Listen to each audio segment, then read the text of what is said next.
Selamat datang di dapur saya. Nama saya Mega dan hari ini kita akan membuat pasta aglio olio. Mungkin yang belum tahu apa sih pasta aglio olio itu? Aglio olio itu sendiri berasal dari kata bawang putih dan olive oil. Jadi benar-benar sesimpel itu bahannya sebenarnya. Tapi kalau cuma bikin standar pasta aglio olio mungkin semua udah tahu dan banyak banget video di luar sana. Jadi di sini saya mau kasih tips gimana caranya meningkatkan rasa aglio olio itu sendiri di rumah. Bahan-bahannya udah ada siap di sini, kita langsung aja ya. Oke, jadi ini adalah bahan-bahannya. Kita deketin aja dulu. Dua bahan ini adalah bahan utama dari aglio olio sesuai dengan namanya lah ya. Jadi tips pertama, makin tinggi kualitas olive oilnya itu makin enak. Yang kedua, bawang putih. Makin banyak dipakai bawang putihnya, itu makin enak. Apa sih bumbu itu? Bumbu itu bawang. Jadi, tolong jangan ditanya berapa biji bawang putih yang harus dipakai untuk masak aglio olio. Makin banyak, makin enak.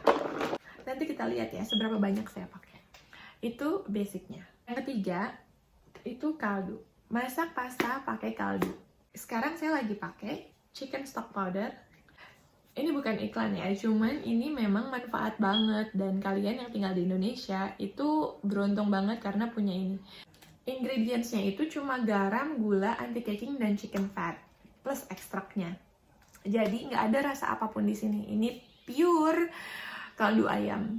Tips keempat untuk yang suka pedas tapi ya, itu mungkin enak pakai bon cabe karena ada MSG-nya. Enak mungkin pakai chili powder simple. Tapi buat saya pribadi paling enak itu pakai cabe. Bukan cabe mentah, tapi nanti kita akan bikin chili oil. Kita langsung masak aja. Pertama kita masak pastanya beserta kaldunya. Jangan lupa air pasta ditambah garam. Selanjutnya kita potong bawang putih. Berhubung saya belinya yang udah dikupas, jadi saya taruh tisu di dalam untuk ngurangin kelembapannya. Jadi dijamin nggak akan berjamur. Kalau di rumah cuma ada bawang putih powder bisa dipakai, tapi belakangan ketika kita udah taruh pasta di bumbunya ya. Cabenya dipotong biasa aja. Ini pakai cabai Thailand. Kalau di Indonesia mungkin pakai cabai rawit. Nanti ditumis pakai olive oil, dipisah masaknya dari pasta dan dimasak sampai agak kering. Kita mulai masak, nyalakan kompor seperti biasa. Kita pakai olive oil. Seberapa banyak olive oilnya itu jangan terlalu sedikit. Banyak nggak masalah karena nanti bisa kita ambil juga. Pokoknya jangan biarin pasta kita nanti kering. Setelah dimasukin olive oil, kita langsung taruh bawang putihnya.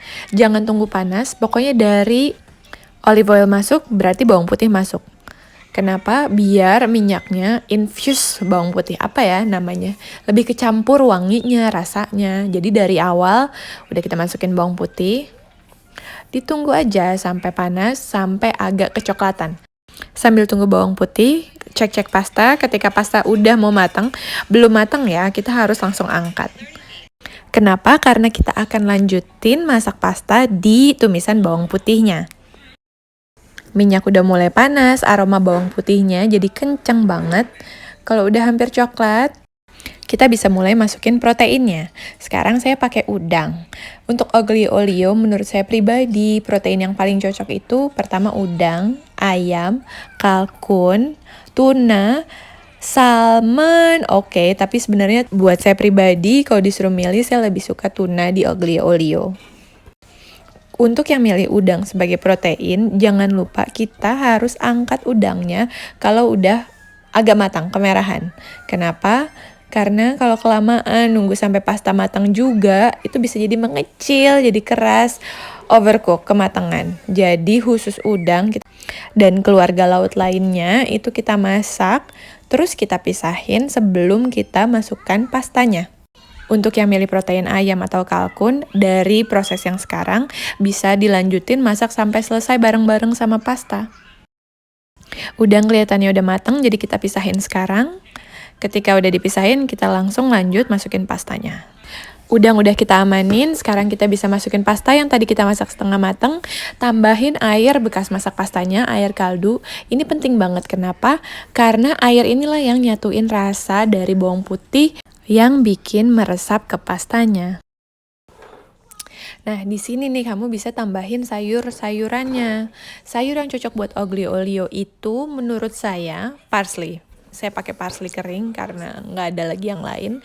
Tapi bisa pakai bayam, bisa pakai kale, sama yang paling enak favorit saya itu sun-dried tomatoes. Kebetulan saya punya, nanti akan saya tambahin nih. Kalau kira-kira pastanya masih agak keras, tambahin lagi aja air kaldunya, masak sampai benar-benar sesuai yang kamu mau. Ini tadi saya tambahin air kaldu lagi karena menurut saya pasta saya masih agak kenyal, dan udah jadi.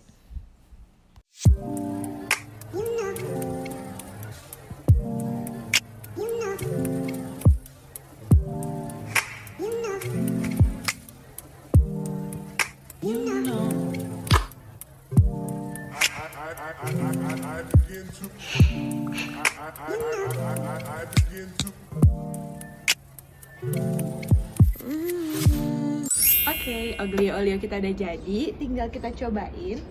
Cuman di sini saya mau kasih tahu menikmati oglio olio 3 cara. Yang pertama, itu dimakan begini aja udah enak banget kalau emang ngikutin resep yang tadi saya kasih tahu. Yang kedua, kita bisa tambahin keju parmesan dan chili oil untuk yang suka pedas.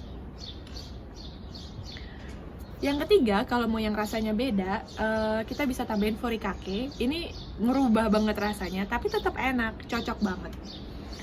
Jadi, gimana caranya untuk kita bisa makan semuanya? Kita kasih di sini keju, furikake, dan tanpa apapun, oke?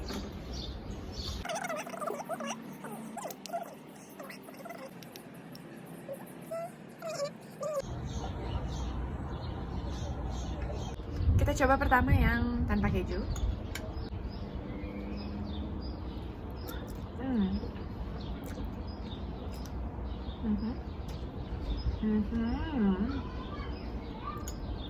Enak banget, gurih, ringan.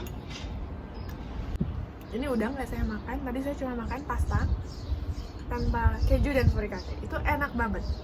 Kita coba yang pakai keju ya.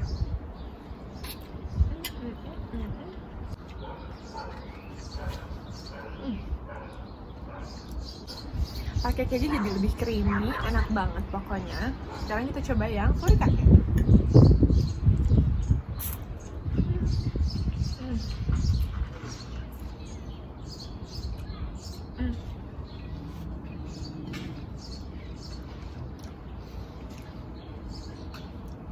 Rasanya beda, tapi cocok banget. Ke Jepang-Jepangan, enak banget. Semuanya enak. Jadi terserah kalian suka yang mana, terserah kalian yang adanya apa. Selama kalian ikutin tips-tips untuk meningkatkan rasanya, bahkan tanpa apapun pun enak. Tadi saya makan belum pakai udangnya loh.